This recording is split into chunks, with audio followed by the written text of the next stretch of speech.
Bien, ahora vemos si le puedo compartir la pantalla. Acá tienen la visita previa de la RT, la que se ve recién era la posterior, que también puede ser importante que la vean. Lástima que la debo haber cerrado. Bueno, fíjense, la persona fue, yo acá les tapé el lugar de la casa, estaba en Villa Bosch, puso que el servicio de higiene y seguridad no corresponde, obviamente, en el caso de una casa no corresponde tener servicio de higiene y seguridad, y ahí hace el tildado clásico de lo que es, esto es un listado de condiciones generales de situación del lugar cuando se realiza una visita. En general, cuando ustedes quieren hacer un chequeo, ¿perdón? ¿Como un checklist sería? Es un checklist, sí. Es un checklist sintético. Tengan presente ustedes, y esto de paso les digo es muy importante, hay una resolución que es la 463, si no me equivoco, del año 2009, que es un checklist integral muy completo, que no solamente tiene cada uno de los aspectos que intervienen, empezando por si tienen el servicio de higiene y seguridad, si se cumplen la cantidad de horas que corresponden, y luego sobre cada uno de los aspectos, si las máquinas tienen la protección, si tienen la condición, digamos, de seguridad adecuada, en fin, y al lado de cada uno de esos aspectos que está detallado, figura la normativa legal, si es la ley tanto, o el decreto 351, o la resolución tanto, hace una referencia específica a la normativa a la que se debe ajustar cada aspecto de cada ese elemento del checklist.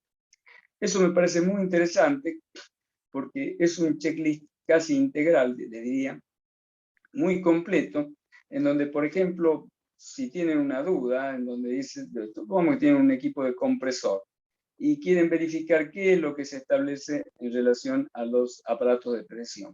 Y en ese checklist van a ver que figura si se le han realizado la prueba que se hace en los elementos de presión cada cierto tiempo, consistente en un inflado o colocación de líquido con gran presión a un valor muy superior al de carga normal para determinar que está en buenas condiciones. También se hacen una medición de espesores del tubo, etcétera, etcétera. Les pongo este ejemplo como pueden aparecer muchos otros. O sea, en síntesis, para ustedes tener un panorama de cuáles son todos los aspectos que ustedes tienen que relevar en una situación determinada, genérica de un establecimiento, la resolución 463 del año 2009 de la Superintendencia de Riesgo de Trabajo les orienta mucho en eso que es un checklist, aclarándole en cada aspecto los subaspectos que intervienen y al lado explicándole cuál es la normativa que lo regula. ¿Se entiende? O sea, entiendo que es una buena referencia para un panorama general. De hecho, toda empresa que se incorpora a una RT debe cumplir con este relevamiento. Este relevamiento, cuando se produjo esa ley, se lo hacía responsable a la RT después reclamó, porque a raíz de eso la RT quedaba muy vinculada a esa situación, y bueno, hay todo un tema que tratan las RT de no quedar muy expuestos. Finalmente se hizo una modificación y termina siendo una declaración jurada del empleador de cuál es su situación, que la tiene que hacer su responsable de higiene y servicio, responsable del servicio de higiene y seguridad, y que la RT tiene que aceptarla. ¿La tiene que aceptar o no? Bien, hecha esta aclaración, comentario aparte, sigo entonces con el tema. Esto es un checklist reducido, y acá ustedes ven que se controló en este caso. Espacio de trabajo también, prevención de incendios, etcétera. Bueno, fíjense que pueden estar en el sí pueden estar en el no corresponde, como el servicio de higiene y seguridad, o pueden estar en el no. Si hay no, es incumplimiento. ¿Qué es lo único que se marcó acá como incumplimiento? Equipos de elementos de protección personal y colectiva. Y al lado dice registrar entrega. O sea, esa es la observación y el único incumplimiento que marca el responsable del servicio de higiene y seguridad. En base a esto, ustedes tienen que determinar si realmente la RT cumplió adecuadamente con su deber de asesoramiento, artículos, decretos 170 del 96, creo que el artículo 19, que es el deber de prevención al que están, de asesoramiento al que están obligadas a RT, ustedes tienen que verificar si se cumplió adecuadamente. Esa es la parte de la tarea que tienen que realizar en este trabajo práctico. Vamos a ver si le puedo compartir la otra parte de la pantalla que les decía.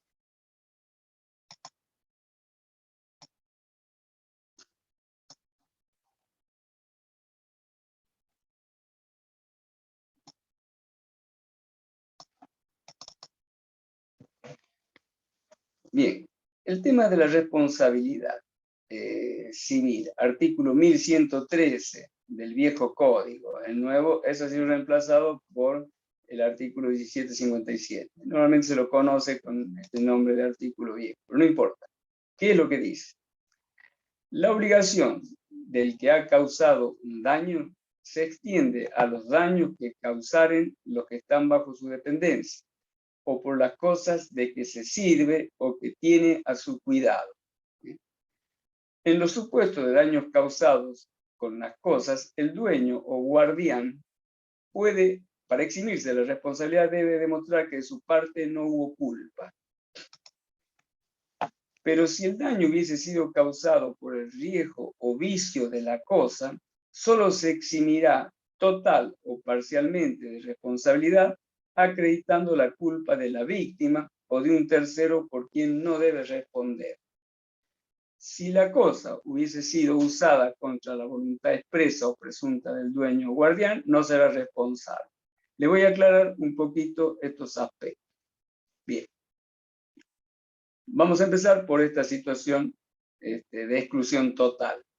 Si alguien ingresa en la propiedad de una persona y utiliza un elemento de desempleador de esa persona sin ninguna autorización y tiene una consecuencia de daño, accidente, obviamente que el empleador o el dueño de la cosa, acá fíjense que hablan del dueño de la cosa, se refiere a la cosa que genera el daño, también denominada después cosa riesgosa. Ahora vamos a aclarar esos conceptos. Está claro que en el caso que alguien ingrese sin permiso y usando un elemento de un empleado de una empresa, se lastime, obviamente no es responsable el empleado, el dueño, digamos, del establecimiento. Bien. En los supuestos de daños causados con las cosas, ¿no es cierto? ¿Qué son las cosas? Las cosas son todos los elementos que tiene un establecimiento. Todo lo que forma parte del establecimiento se constituye en cosas. El piso, los aparatos, las máquinas, los equipos, las instalaciones, todo eso constituye la cosa, es decir, todo prácticamente. El dueño o guardián, que es el empleador, si los daños causados con las cosas, que normalmente eso se produce, es decir, se produce el daño dentro del establecimiento y más, para eximirse de responsabilidad deberá demostrar que de su parte no hubo culpa. Es decir, que la culpa fue del empleado. Bien. Acá dice, pero si el daño hubiera sido causado por el riesgo o vicio de la cosa. ¿Qué es el riesgo o vicio? Hay cosas que son naturalmente riesgosas. Por ejemplo, una moladora es un elemento que naturalmente es riesgoso. Una escalera es un elemento riesgoso.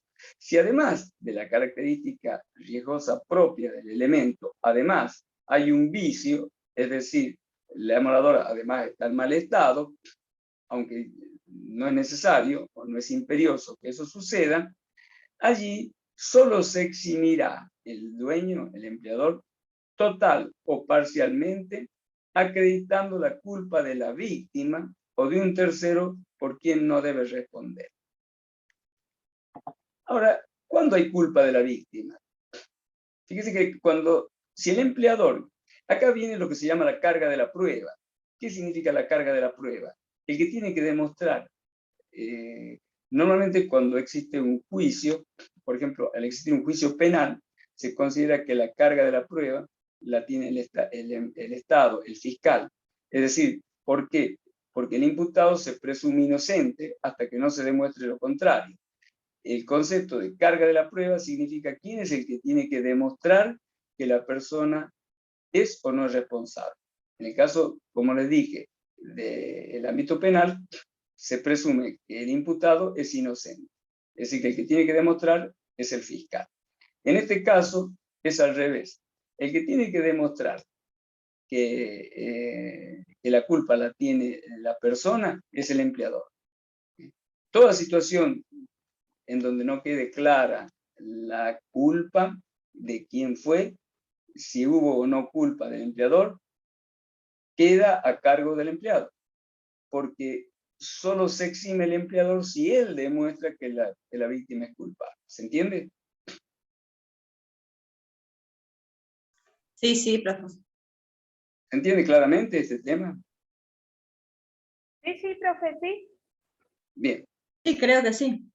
Creemos. Bueno, es bastante simple, en definitiva, porque está diciendo que si una persona es culpable, es decir, si una persona, si un empleado realiza una acción con culpa de él, culpa suficiente para generar la condición de accidente, el dueño, el empleador, no es responsable. ¿Se entiende? Sí. Bien. Sí, sí, sí. El problema está en que lo que está escrito con letra tan simple, en la interpretación tiene una gama de grises muy compleja. Por eso este trabajo práctico va hacia el hecho o dirigida a que se interprete cómo se valora la culpa de la víctima. Profe, Fíjense que... Sí. consulta. Usted dijo que, bueno, que se trata de ver si el empleador es realmente el que tiene la culpa o no. O queda Sí. exhumado, ¿se dice? ¿De culpa? Es culpado. Exculpado. Exhumado, Eximido o es culpado. Eximido de la culpa o es culpado, es lo mismo. Bueno, ok. ¿Qué pasa si estamos hablando de una empresa y tenemos el responsable de seguridad y higiene, como pasó en el caso anterior? ¿Se le puede hacer dos denuncias? O sea, uno el empleador y otro el responsable de seguridad y higiene. Absolutamente. No dos denuncias, una sola contra una, dos o más personas. Cuando se hace un juicio, usted tiene, en la primera parte del juicio, usted tiene que poner contra quién se realiza el juicio. Generalmente allí se pone al empleador, al RT y a veces a responsables o a personas físicas del empleador cuando la razón social no es suficiente. Rara vez, yo no lo he visto, se pueda incluir al servicio de higiene y seguridad, pero puede resultar. Es una posibilidad. ¿Se entiende? Profe, Claro. una pregunta. Sí. En este caso, si la RDT, usted dijo al principio que se generó una discapacidad. En este caso, la RDT se haría cargo de esa discapacidad, ¿no? Porque al empleado tener la culpa, la RDT es la que se va a hacer cargo de la discapacidad. ¿Puede ser que sea así? Bien, en primer lugar, el concepto de la culpa del empleado, es algo que ustedes tienen que evaluar. Yo les he mencionado que la persona ha salido por una ventana. ¿Cuál es el concepto de la culpa o negligencia? Cuando usted hace una conducta que no corresponde. El concepto de negligencia es algo que está mal hecho, o sea, que está hecho en condiciones inadecuadas que puede generar una situación, digamos, en este caso de accidente. Entonces, el hecho de que la mujer haya accedido por la ventana al macetero constituye una situación de culpa de la víctima. Usted ahí tiene que tener en cuenta varias cosas. Por empezar, el macetero no es un lugar normal de acceso, no es un balcón. Además, ella accede por una ventana. Es decir, ¿está o no el Es un acto concepto de de negligencia. Para mí, negligencia? Claro, pero sí. puede objetar Sí, sí, por supuesto, diciendo la que ley no tuvo una capacitación. Bueno, el tema de la capacitación acá es un concepto complementario, porque no estuvo la capacitación. De hecho, yo les haría ver después el trabajo que hace la RT. Ahora les haré el comentario cuando les sube el material que asesora sobre el tema de capacitación. El tema de la capacitación, si ustedes creen que la persona capacitada o si es necesario capacitar a una persona para que acceda o no acceda por la ventana, no sé, ¿qué tipo de capacitación le va a dar? No, claro. ¿De acuerdo? No, Entonces, no recuerden que corresponde. cuando analizan el tema árbol de causas, tienen que encontrar las causas, digamos, que determinan el accidente. Y en base a esa relación de causalidad, determinar hacia atrás cuáles son los aspectos que pueden haber incidido, en este caso, en la persona. ¿Qué es lo que se hubiese quizás logrado? O sea, es impensable que en una capacitación usted le diga a una persona que no tiene que acceder por una ventana a un macetero. Es decir, no creo que a nadie se le ocurra hacer esa capacitación. ¿Entiende? Exactamente, no, exactamente. Pero es, por ejemplo, capaz, si nosotros tenemos un soldador, ¿no? Que le tenemos que dar una capacitación con todos los elementos que tiene que utilizar, se le capacita cómo ponerse, cómo hacerlo y demás. Y esta persona que suelda lo hace desde su lado de negligencia, de no ponerse los elementos de protección y eso. ¿Cómo hacemos nosotros?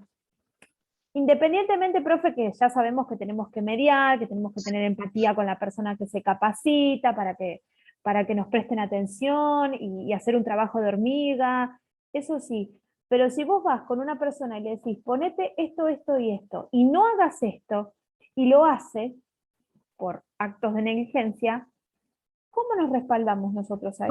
No, hay un límite muy claro, que es, ustedes de ninguna manera pueden hacerse responsable que la persona no cumpla con la recomendación. Ustedes recuerden que son staff de asesoramiento y el día de mañana todo lo que hagan, excluida la capacitación, son asesoramiento. La capacitación no es propiamente un asesoramiento, o podría entenderse por algo muy entre comillas. La capacitación... Profe, en este caso, pienso, ¿no?, a lo que comenta la compañera, considero que el respaldo que va a tener es, por ejemplo, dejar asentado que hubo un llamado de atención en cuanto a no utilizar los equipos que fueron, a los que fueron capacitados en su momento. Ese va a ser su respaldo. El llamado de atención escrito en un legajo. Bien, desde el punto de vista de la obligación legal y para cubrirse, acá hay dos cuestiones. Ustedes, por un lado, se tienen que cubrir, ese es un tema. Por Y otro lograr lado, que la persona no se accidente. tienen que pensar en la persona. Por Sí. suerte, les aclaro, esto se lo digo a través de muchos años de experiencia, yo les aclaro que antes de entrar a trabajar de higiene y seguridad, pedí a una empresa de seguros que me diera una cobertura de riesgo contra terceros, que es lo que toman los médicos regularmente por lo que se llama riesgo de mala praxis. Resulta que como no estaba muy, digamos, no era muy común este pedido, me lo cotizaron en forma específica a un valor muy alto. Por supuesto que no lo asumí. Concretamente, les digo, por suerte, para que ustedes tengan cierta tranquilidad, no hay normalmente acciones contra los responsables de servicios de seguridad por mala praxis. Eso no significa que no puedan llegar a tenerla.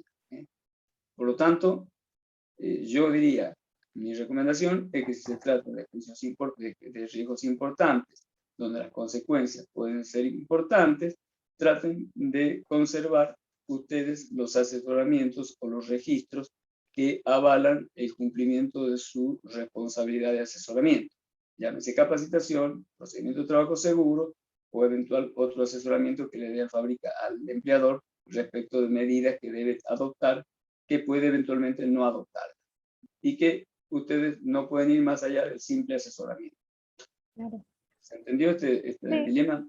Sí, sí, se entiende. Yo ahora hago énfasis a lo que capaz comentó el compañero Sebastián, que decía capaz esta persona que puede demandar y diciendo que no tuvo capacitación y demás. Pero vuelvo a lo mismo, acá tenemos un caso de negligencia. Una cosa hubiera sido que esta persona, no sé, se hubiera quemado las manos con lavandina, que no se puede quemar obviamente, pero le hubiera, no sé, una dermatitis hubiera tenido por lavandina porque no se le dieron los guantes necesarios para realizar su trabajo. Ahí sí se puede, creo, atacar con todo al empleador. Pero en este caso, de una mujer que se subió a un lugar en donde no tenía que estar para hacer una cosa que no tenía que hacer, o sea, sí limpiar, pero no de esa forma, no, queda totalmente fuera de Bien. lugar, o sea, el Vale, empleador. vale, es un razonamiento bastante lógico. Yo les comento lo siguiente. En muchas situaciones, lo escrito no es suficiente para clarificar a la hora de aplicar la ley el blanco y el negro. Entonces, ¿cómo se resuelven las cosas? Se resuelven a través de lo que se llama la jurisprudencia normalmente. Es decir, se va en distintos juicios generando lo que se llama interpretación de lo escrito. La interpretación de lo escrito genera gama de grises en muchos ámbitos, particularmente en este, que es el que yo quiero focalizar, en el tema de la culpa de la persona, porque eso también lo vincula a ustedes y vincula al empleador y define hasta dónde o en qué marco está la responsabilidad del servicio de higiene y seguridad. Por eso yo hago foco en este tema. Este tema da lugar a que el juez, a la hora de valorar si hubo culpa o no, usted lo acaba de aclarar, Laura, en su ejemplo, si con un criterio o con un razonamiento usted dice que hubo culpa. Bueno, hay que ver si no existen otras formas de razonamiento y hay que ver un poco cómo la justicia a lo largo de las sentencias va generando jurisprudencia que va determinando a dónde hay que marcar el límite de lo que sería la gama del gris acá. O sea que eso es algo que yo quiero que ustedes lo perciban, pero con un caso práctico puedan valorarlo y entenderlo. Este caso considero que es un caso muy específico para marcarles los límites en la interpretación. No le voy a dar la respuesta, quiero que ustedes trabajen, quiero que piensen, hablen con libertad, opinen según su juicio. Yo después les voy a hacer las aclaraciones en la devolución que le permitan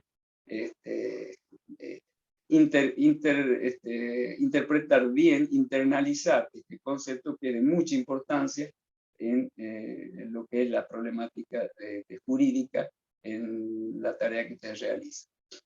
Profesor, le hago una consulta. En cuanto a lo que sería el servicio para las casas particulares, ¿tienen algún tipo de asesoramiento? ¿Las ART vienen y les dan a lo mejor un tipo de inducción, por llamarlo de alguna forma?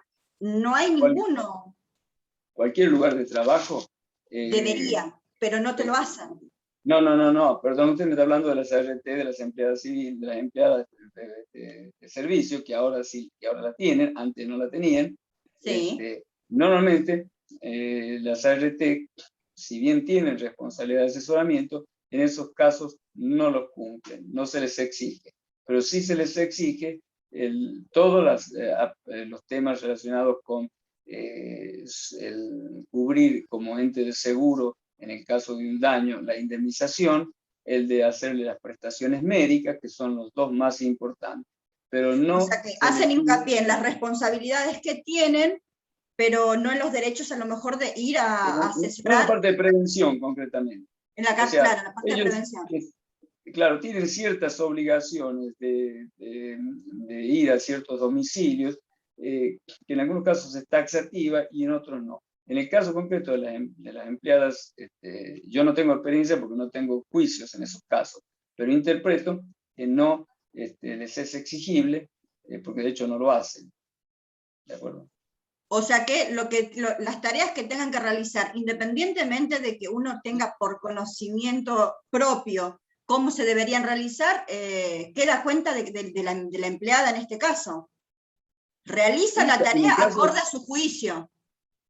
Concretamente, si usted tiene una empleada, por ejemplo, el gran tema es que usted es el responsable por ser el empleador de todo situación que pueda derivar en un accidente o enfermedad vinculada con el trabajo. Eso en particular es un tema muy delicado cuando hay tareas de riesgo. Por ejemplo, en mi casa yo he realizado trabajo de poda y realmente me preocupé muchísimo, tomé seguros especiales, analicé las cláusulas de los seguros y después advertí que las cláusulas de los seguros no me daban la cobertura adecuada. ¿Por qué? Porque en la cláusula del seguro establecían que solamente el seguro era aplicable si se cumplían todos los requisitos de higiene y seguridad. Es decir, una persona que está trabajando en altura, podando, tendría que estar con todos los elementos de seguridad, y si viene un perito a mí, yo que sé, y tengo la experiencia, y me analiza, me va a poner contra la pared. Es decir, concretamente, el seguro que yo podía tomar para el jardinero no sirve. Eso lo estudié con muchísimo cuidado. Por algo, al tema más o menos quiero entenderlo un poco. Así que bueno, tomé todos los recaudos para hacer el trabajo con los cuidados extremos, ¿no? Concretamente trabajé con una grúa que tiene una barquilla, en donde la persona con toda seguridad se movía, bajo mi control, estando allí, con todos los cuidados del caso. Sí, porque es O sea, ambigua la interpretación necesitaría... en el caso puntual que nos está dando, profe. Es medio capcioso, porque es muy difícil de determinar realmente hasta dónde llega la responsabilidad de uno y hasta dónde llega la responsabilidad del otro. Yo lo que quiero es que a ustedes, en un caso, entiendo lo que usted le quede un concepto bien entendido de cómo dirimir la zona gris. Este es un ejemplo muy interesante para que eso les quede claro. Por eso lo he puesto como trabajo práctico. Ok. Difícil. Yo le voy a subir las consignas, las fotos, los registros de la RT, en fin, todo lo que forma parte del material de este trabajo para que ustedes puedan realizar esto que parecería sencillo, pero que está focalizado en determinar ¿hubo culpa o no? Y ¿qué responsabilidad tuvo la RT? ¿Su asesoramiento fue suficiente? ¿Fue adecuado? ¿Sí o no? Esa es un poco la consigna. Bien, hacemos una cosa. Con esto concluimos, esperamos 10 minutos y nos conectamos para ergonomía. ¿Les parece?